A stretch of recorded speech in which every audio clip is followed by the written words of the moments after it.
On Billboard tonight, ghost writers in Yorkshire, new writers in Lincolnshire and sinister festivities in Sweden.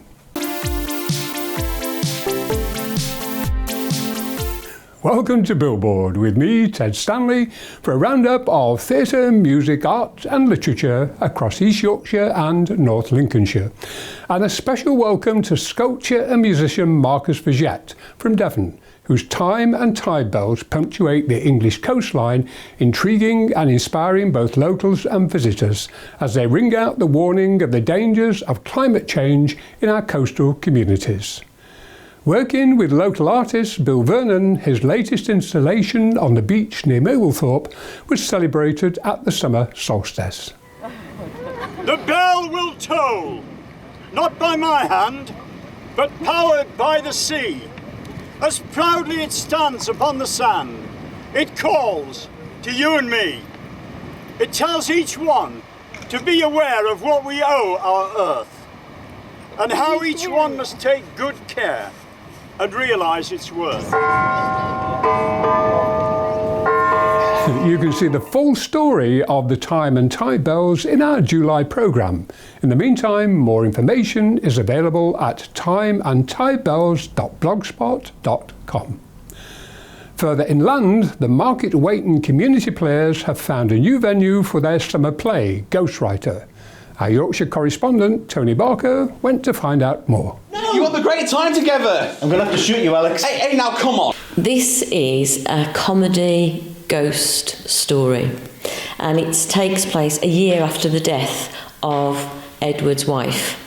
After this, Ruby, his dead ex-wife, comes back and haunts him and says she didn't actually commit suicide, she was murdered, and she wants him to then set up a little scene where they collect all the people who were together on the night of her death, because one of them murdered her. They poisoned her drink. Ruby's always in the background, the funny thing being that nobody can see her or hear her apart from Edward. He has little asides to her, so the others often think he's speaking to them, so he ruffles a few feathers by some of the things that he says to them, but actually it's not to them at all, it's to Ruby, and she basically stirs up lots of trouble. You need a girlfriend. I'm too busy. Doing what? Oh, have you started writing again? No. You need to write. A writer needs to write.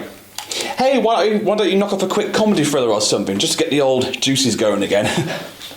Act 1. The dead body of a writer lies next to a smoking revolver. Yeah, that's the sort of thing. I'll see what I can do. Good man.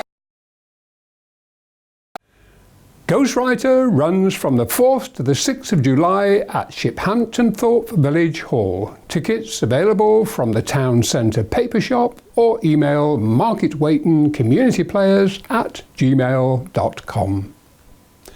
Tony also caught up with the Market Weighton young players, winners of the county heats at the All England Festival. Oh, we're on split shift. Right, we went to school till 5th grade, then we split.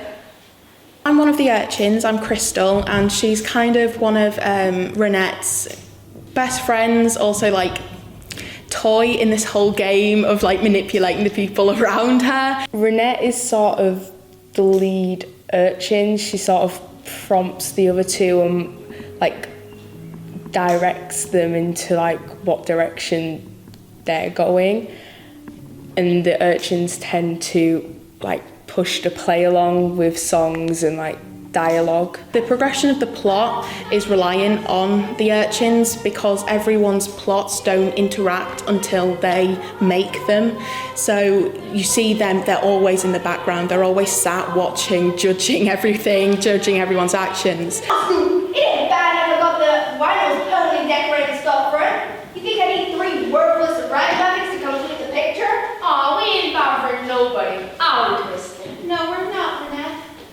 Little Shop of Horrors is on the 20th of July at Market Weighton Community Hall. Tickets from the local paper shop.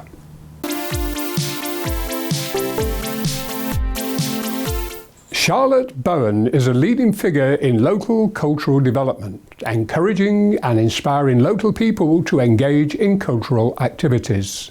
I spoke to her about her current projects and her vision for the future of culture in the region. So Charlotte, tell me about the Culture House. So the Culture House is an arts organisation based in Grimsby. It's been going for about 10 years now. So we develop projects and programmes that offer opportunities for local people to get involved and engage in culture, whether it's performance, music. And we also focus on bringing artists to the region who wouldn't otherwise come to Grimsby. I've got a background in arts development. I actually previously worked for the council in that capacity, and I was just personally really passionate about arts and culture, but also recognised that Grimsby doesn't get a lot of opportunity. So I guess I just set about trying to do something about that in a bigger way, delivering projects that more people can access. The Birdhouse project is different to a Culture House, but it's a sort of extension of the work that you do, isn't it? Yeah, it is really. That's focused specifically on children and families, and it's about families being able to access cultural experiences. So programming is around local venues, community halls, schools, children's centres. Basically provides opportunities for families to engage with really high quality culture, just, you know, near to where they live. And the other sort of organisation that you're quite heavily involved in locally is Culture Works. Yes. What's Culture Works about? Culture Works is a network of local artists, arts organisations and venues, and we all come together to network, but also to see what we can deliver together better, bigger, and it's provided a voice for culture in the area that the council and other stakeholders are able to engage with and take seriously, so it's been really effective. I mean, it's been so effective that I understand you've recently secured a large chunk of money for development of culture and arts in the region. Yeah, there was a collaborative bid put into Arts Council for cultural development, and Grimsby was one of the 5 successful areas, and it was a real cause for celebration because it felt like you know, a lot of hard work behind the scenes over a long time had contributed to the success of it. Well, with all these different things you're involved in, what can people look forward to locally over the summer season? Well, from ourselves, we're introducing a new event in winter, which is a light-based event with light installations. There's also the rolling theatre programme, so there'll be different theatre activities for children ranging from age 2 to 11. And then for Culture House, there'll be the Cleethorpes Jazz Festival at the end of September. And then there's also the People's Park programme, which is called Wonderful World and Picnic in the Parks. And that features really good touring outdoor arts, something really different to experience. Well, we look forward to covering some of those activities for you, and thank you for joining us on Billboard. Thank you. Engaging people in cultural activities is also the aim of annual Malarkey Festival, a legacy of the whole city of culture. Tony Barker met the organisers to find out more. It's slightly different to other literature festivals because it's all in one setting. We deliver it in East Park, which we turn into Malarkey Park. We wanted to have the feel of a Glastonbury for children, and I think we achieved that because it's all in marquees. We have a big top, we have hay bales, we have huge flags and bunting everywhere, and it just has that festival feel, but it's all about literature. And we have had some really big names in the past, as you say, in the literature world. We've had Julian Clary, we've had Chris Riddell, who was Children's Laureate. We've had Lauren Child, again, who just received a laureateship that year. So we're a big draw. And thousands of young people and their families have come along as well. But I know with an event like this, you say it's a Glastonbury-style event. It's not just about books, though, is it? Lots of other things happening. Yeah, it's not just about books, but it all relates back to story and literature. But we have a make and take tent, we have a makerspace tent, we have drama, stories, music, everything. The Big Malarkey Festival at Halls East Park runs from Tuesday the 25th of June until the following Sunday. Tickets are available from www.thebigmalarkeyfestival.com. Former Hull Kingston Rovers player Keith Pollard is raising money for charity from the sale of his new autobiography, The Red and White Phoenix. He was talking earlier to Tony Barker. Unfortunately, we had a sad event in the family when my son passed away. And then I started writing stuff. I retired, started writing stuff down, and it just evolved into a book.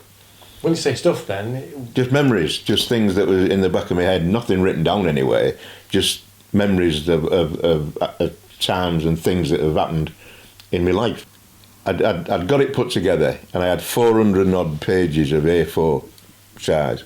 And a friend of mine called Roger Pugh, who wrote the book called The Robin, he's on the Rovers Heritage Committee with me. And he said, "Oh mate, let me have a look at it and I'll see what..." Anyway, he took it and he said, "Well, you've wrote it as you talk, which was, it's not right, you know." He said, "I'll edit it for you if you want." So a year later, with him, he played cricket and what, a year later he come back with it and said, "Hey, I've done it." He said, "I think you should publish it." I said, "Give over, you know." He said, "No," he said, "I think it's worth publishing." But this is a social history. There's a bit about the fishing industry in it, there's a bit about Hull in it. All my relations was black and white, and a lot of them went to sea. And there's all that is, you know, is all in the book. So you're not just reading a game every other page. There's 150 odd photographs in it. The Red and White Phoenix is available from Amazon. All proceeds go to charity. Still on the literary theme, here's Hugh Richards with a review of the latest book releases. Philip Pullman's His Dark Materials trilogy was one of the publishing sensations of the 20th century. He follows it with another trilogy, The Book of Dust. In the first of this trilogy, La Belle Sauvage, we learned of the origins of our heroine, Lara, before the events of Dark Materials. Now, in Volume 2, The Secret Commonwealth, we find Lara an adult, wiser, but still capable of spinning a persuasive lie with her silver tongue. She and another old friend must travel far from their native Oxford, across Europe and Asia, into deserts and demon castles to find the truth about the mysterious dust. As ever with Pullman, this is a thrilling adventure firmly pinned with philosophy, history, and human curiosity. James O'Brien hears some fairly extreme opinions on his LBC radio phone-in show. Some might be reasonable, but many are ignorant, prejudiced, and occasionally malevolent.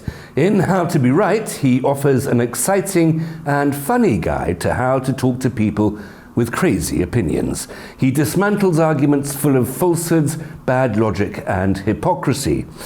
This book is useful for anybody who must suffer the endless twaddle of bores and bigots, but it does reveal a lot of people with a lot of stupidity.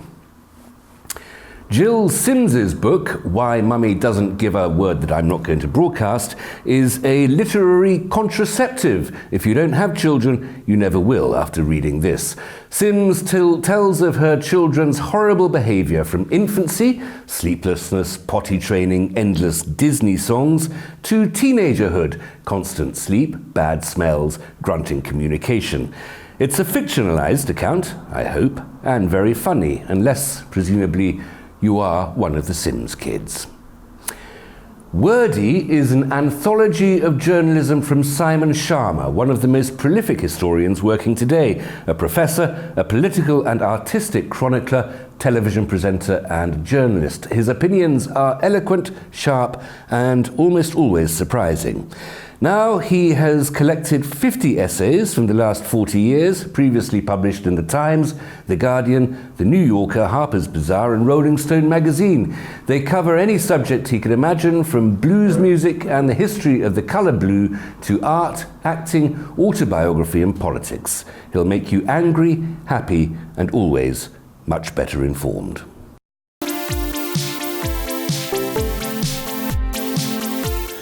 The presenter of our new music review feature, Kirsty Hanna, is a popular performer on the local folk music scene.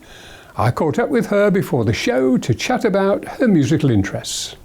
So, Kirsty, welcome to the Billboard team, first of all. Thank you. Tell me about folk music. How did you first get involved in folk music? So when I was younger, probably around toddler age actually, my mother, she used to listen to a lot of folk records, and I just sort of used to pick that up and sing along. And obviously at that time I didn't really think anything of it. It was just, I was hearing it, I was singing along. And it was something that I sort of ignored for a while. And it got to around 2012, and I'd always had an interest in singing. And I thought, I might give this a go. I might just see what happens. And it just felt like a natural choice to come back then to singing folk music. With her nature, it did not agree, and she I sing quite a lot at Grimsby Folk Club, which is a long-running folk club. It's been going for 55 years, so a long time. But that's the same with a lot of folk clubs. They have been going for years and years and years, and it's just great that they are managing to still keep going. I understand there's quite a fascinating history of folk music from Lincolnshire. Tell me about that. So at the start of the 1900s, there was a composer and pianist called Percy Grainger, and he became really interested in folk song and folk song collecting. He first came to Lincolnshire in 1905, and then returned again in 1906 and 1908, and during those years he collected quite a lot of songs from various singers in the county. One of the most notable is Joseph Taylor, which if you know about folk music then you've probably heard of Joseph Taylor, and he collected Brig Fair from him again, which is really well known in the folk world. It's old music, a lot of it is still really relevant today. You can take things from years and years ago and it's still relatable to circumstances that people are going through today. And the bonny ivy tree all flourish at home in my... I mean, you have a beautiful, pure voice that suits particularly traditional English folk music. If people want to hear a bit more of your voice, where can they go and see you? So I'm singing at the Day of Lincolnshire Folk in Leadenham on August the 4th, and then I'll be at Whitby Folk Week from the 18th to the 21st of August. Great, lovely.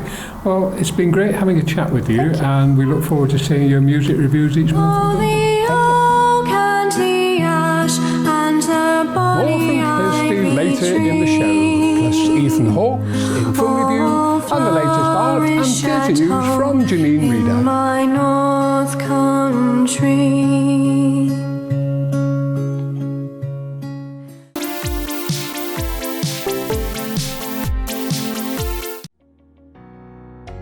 The National Big Local programme is an exciting community-led opportunity which provides residents in 150 areas across England with a substantial fund to use in a way that makes a positive and lasting difference to their community. In 2013, North Cleethorpes was selected as one of Big Local's target areas, and with the help and support of local organisations and people, Big Local funding is being invested in a range of different projects. Support has been provided to promote arts, leisure and culture, improve the environment, update facilities for residents and visitors to the area, and build a safer, stronger community.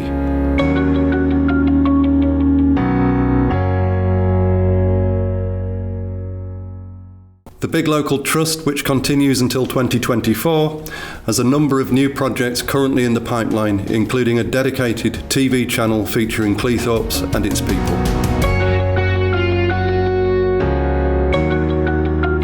If you have an idea for a project that would benefit the North Cleethorpes community, contact me, John Mooney, on 07523 772 516 or visit the Big Local website.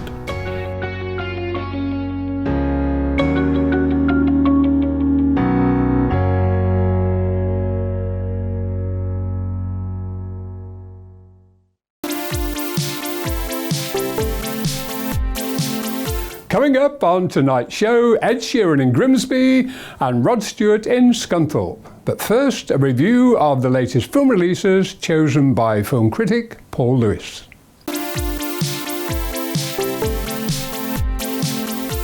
On Film Review tonight, horror and crime in Sweden, Pixar's new summer blockbuster, and superheroes with evil on their mind. But first, The Hummingbird Project.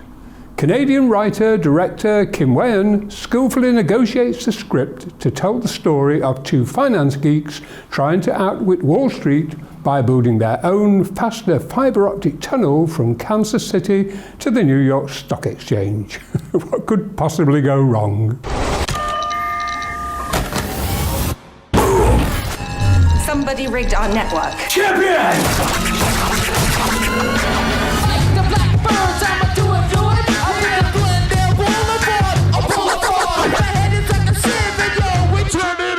Mr. Zaleski. Mr. Zaleski, stop. You betrayed me. Now you have to pay. Why is she putting up cell towers? They're trying to screw us. I'm gonna tear you down. Brightburn is a smart, grisly take on the Superman myth from Guardians of the Galaxy director James Gunn. Dark humour punctuates the film as it gradually reveals that this particular superhero is turning out to be a force for evil, and the film concludes in the familiar territory of the horror genre.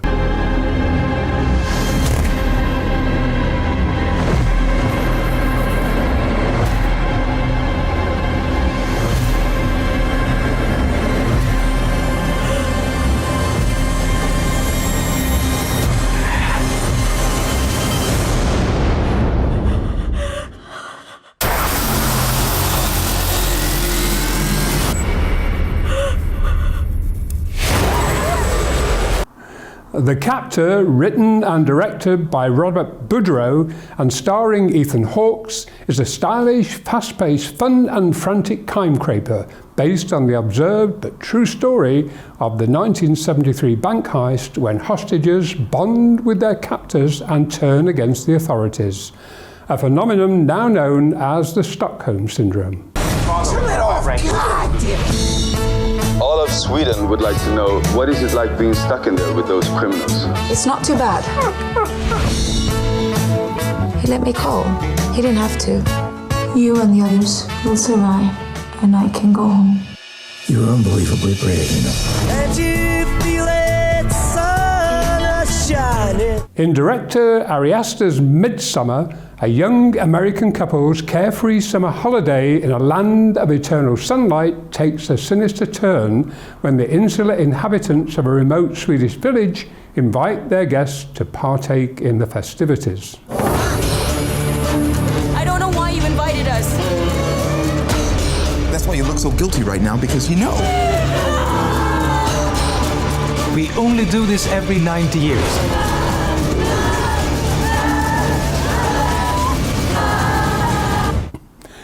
Any fears that Disney's involvement in Pixar would diminish their foundational franchise are put to rest in our family choice tonight, Toy Story 4.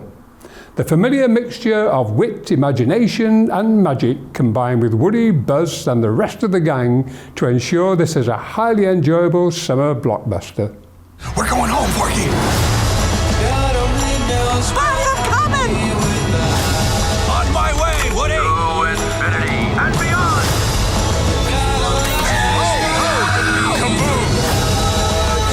Don't let Woody leave. Kids lose their toys every day. I was made to help a child. I don't remember it being this hard. What? On DVD and Blu-ray, Nightfall from Arrow Academy, Blood on Satan's Claw from Screenbound, and The Scum from Indicator Films are also worth a look. You can see the full reviews of this month's new releases on the Film Review playlist at billboardtv.uk. The summer programme from Absolutely Cultured, the organisation charged with the legacy of Hull 2017, includes PRS Foundation's New Music Biennial, a critically acclaimed free festival of contemporary music from the 12th to the 14th of July across various venues in Hull, and a new exhibition by Liverpool artist Francis Disley at the Humber Street Gallery. Other art exhibitions in the region include abstract expressionist Debbie Geddes at the Louth Art Gallery and the Wolds Art Exhibition at the Pocklington Arts Centre. Tony Barker went to meet the organisers.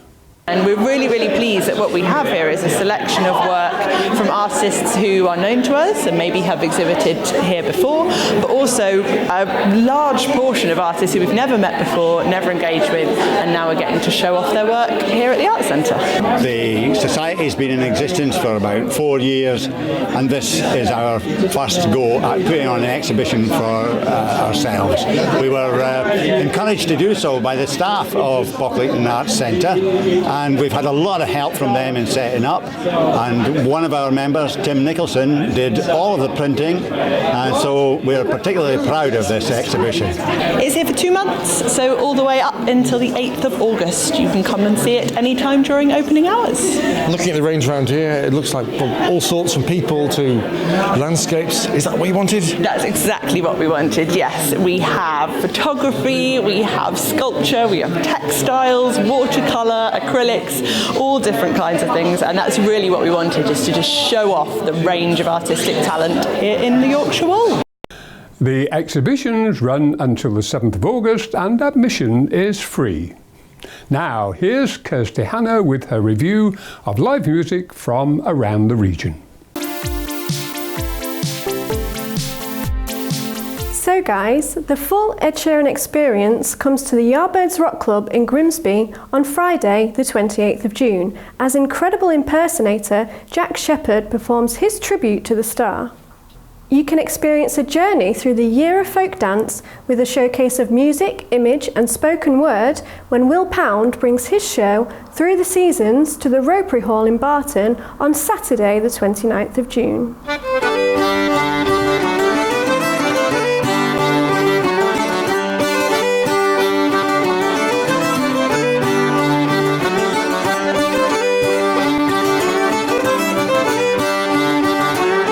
Babelfish are at Moon on the Water in Cleethorpes on Thursday the 27th of June, and fans of rock and blues will not want to miss Top Trio, the Steve Fulsham Band, on Sunday the 30th of June.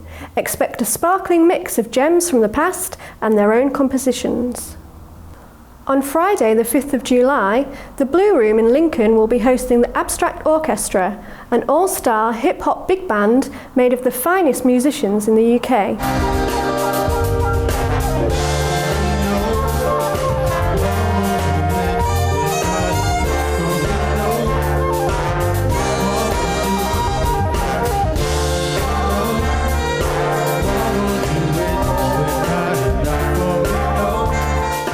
James Hickman and Dan Cassidy will share the humour, heartbreak and excitement of British and American folk at Grimsby Folk Club on Sunday the 7th of July.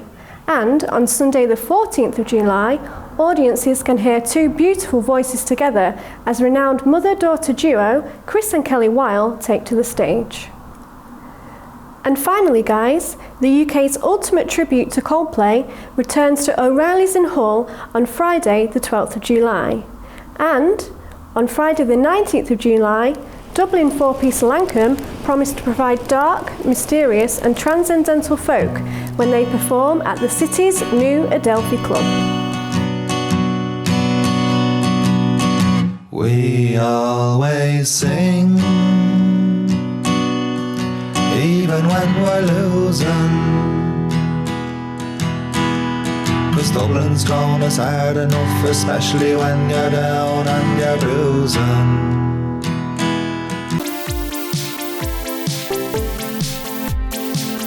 On literary news, the 2019 Hammond House International Writing Competition, sponsored by the University Centre Grimsby, offers cash prizes, a televised award ceremony and worldwide publication for the shortlisted entries.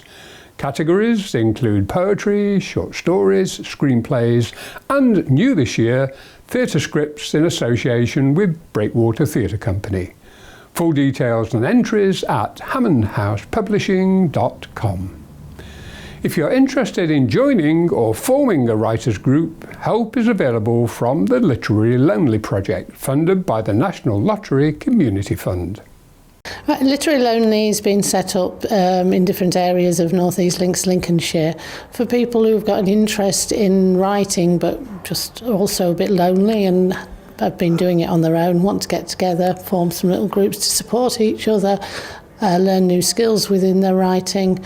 There'll be workshops run to help them with their ideas on an alternate week basis, or whichever the groups decide that they want and how often they want support. We'll have a volunteer support worker with them who wants to set the group up and then come along and help organise it and make sure that everything's all right. Details about joining or forming a writers group are at literallylonely.com. Now, fresh from reconciling the farmers and the cowboys in Oklahoma, our very own star of musical theatre, Janine Reeder with Box Office.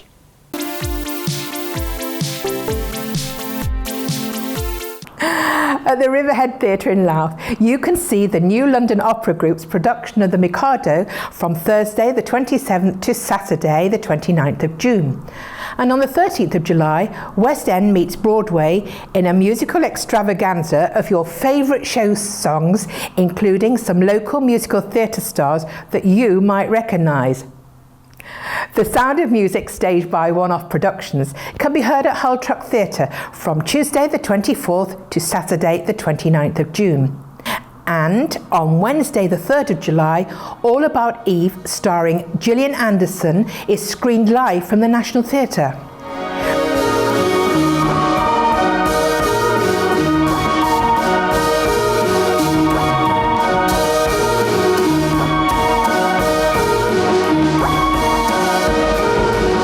Creative writers are on stage at East Riding Theatre in Beverley with an evening of storytelling and poetry on Tuesday the 2nd of July, and award-winning character comedian Tom Binns entertains us on Wednesday the 3rd of July. There's a treat for Motown fans when the popular West End show Motown the Musical plays at Hull New Theatre from Tuesday the 25th of June to Saturday the 6th of July.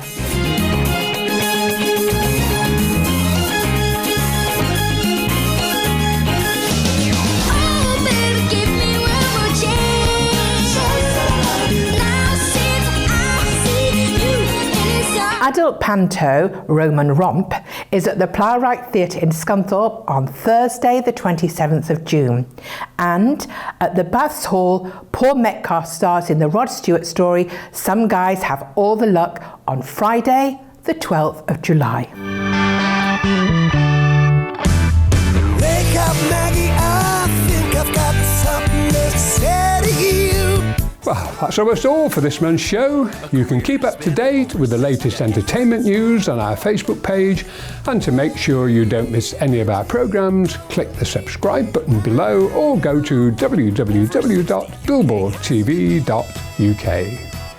If you would like us to feature your own event on Billboard TV, you can email details to news@billboardtv.uk. From everyone on the Billboard team, thank you for joining us, and we look forward to seeing you next month with more entertaining news, entertaining guests, and great music. A career spanning over 6 decades.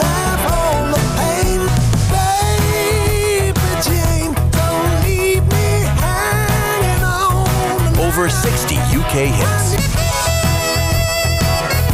Endorsed by Rod's own family.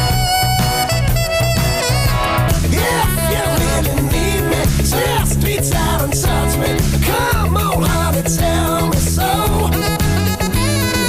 We are sailing. Prestige Productions presents the spectacular musical production Some Guys Have All the Luck. The Rod Stewart Story.